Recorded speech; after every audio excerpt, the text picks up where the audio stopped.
হে everyone, বাড়িতে এরকম সুস্বাদু চিলি চিকেন বানানোর জন্য আমার রেসিপিটা ফলো করবে অবশ্যই। তো আজকে আমি বানিয়ে নিয়েছিলাম গ্রেভি চিলি চিকেন আর ফ্রাইড রাইস। তো তোমরা রেসিপিটা ঝটপট দেখে নাও, আর ভালো লাগলে অবশ্যই লাইক কমেন্ট শেয়ার করবে।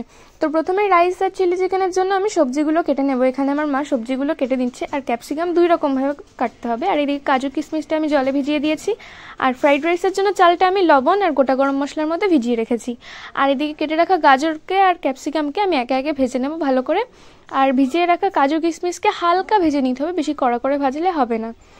এরপর আমি এইগুলোকে ভেজে সব তুলে রেখে তারপরে ভাতটা করে নিয়েছি। ভাতের মধ্যে ঘি, গোলমরিচ গুঁড়ো আর লবণ চিনি গুঁড়ো মিশিয়ে দেব। তারপরে ভালো করে মিক্স করে নিতে হবে। এইগুলো ভালো করে দেওয়ার পর আমি ভেজে রাখা গাজর, ক্যাপসিকাম আর কাজু কিশমিশগুলো একে একে দিয়ে দেব।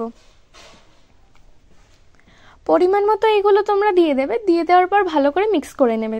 তাহলেই আমাদের রেডি হয়ে গেল ফ্রাইড রাইস। এরপরে আমি চিলি চিকেনের জন্য বোনলেস চিকেন নিয়ে এসেছি, আর চিকেনের মধ্যে লেবুর রস দিয়ে দিচ্ছি প্রথমেই। তারপরে গোলমরিচগুলো, লবণ আর আদা বাটা দিয়ে দিতে হবে পরিমাণ মতো। এবার এটাকে ভালো করে মিক্স করে রেখে দিতে হবে 1 ঘন্টার মতো। এরপরে আমি চিলি চিকেনের জন্য সসটাকে রেডি করে নেব। তার জন্য 4 চামচ টমেটো সস এবং 3 চামচ সয়া সস জলের মধ্যে দিয়ে ভালো করে মিক্স করে নেব। আর মিক্সিটা একটু ভালো করে করবে, তারপর এটা সাইড করে রেখে দেবো। তারপর আমি জলের মধ্যে 2 চামচ কর্নফ্লাওয়ার নিয়ে ভালো করে গুলে নেব, আর এটাও সাইড করে রাখবো। তারপরে আমি মাংসের মধ্যে কর্নফ্লাওয়ার, ডিম আর লঙ্কার গুঁড়ো দিয়ে ভালো করে মাখিয়ে নেব। গরম তেলে আমি এবার একে একে চিকেনের পিসগুলোকে ছেড়ে দেবো। আর এই চিকেনগুলোকে মিডিয়াম ফ্লেমে 10 থেকে 12 মিনিট এবং হাই ফ্লেমে 5 মিনিট ভেজে নিতে হবে। ভালো করে গোল্ডেন করে ভেজে নিতে হবে। আর এইদিকে দেখো আমি এবার চিকেনের পিসগুলোকে ভেজে নিচ্ছি। তো তোমরা এইভাবে এটাকে করবে। তো দেখো আমার গোল্ডেন ফ্রাই কমপ্লিট। এবার আমি চিকেনগুলোকে একে একে তুলে নেব। এরপর তেলের উপরে আদা রসুন কুচি দিয়ে দেব, আর দিয়ে দেবো কেটে রাখা ক্যাপসিকাম আর পেঁয়াজ কুচি।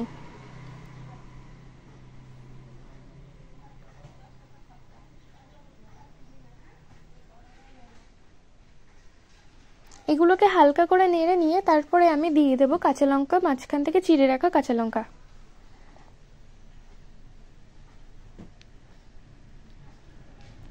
এইগুলোকে হালকা করে ভেজে নিতে হবে।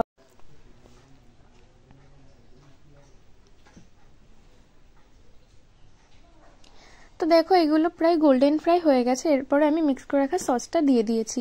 সসটা দিয়ে সসের বাটিতে জল দিয়ে আর একটু দিয়ে দিয়েছি এর মধ্যে। তারপরে আমি গুলে রাখা কর্নফ্লাওয়ারটা দিয়ে দেব। এরপরে আমি পরিমাণ মতো জল দিয়ে দেবো। তোমরা যতটা গ্রেভি রাখতে চাও সেরকম জল দেবে। এরপর গ্রেভিটা ফুটে উঠলে তারপরে আমি চিকেনের পিসগুলোকে দিয়ে দেবো। তো চিকেনের পিসগুলোকে আমি দিয়ে দিচ্ছি। এবার এটাকে হাই ফ্লেমে কিছুক্ষণ কুক করে নিলে রেডি হয়ে যাবে আমাদের টেস্টি চিলি চিকেন। তো এইভাবে তোমরা ফলো করে এই টেস্টি রেসিপিটা করতে পারবে। আর ভালো লাগলে লাইক কমেন্ট শেয়ার অবশ্যই করবে। সো টাটা, দেখা হচ্ছে নেক্সট ব্লগে।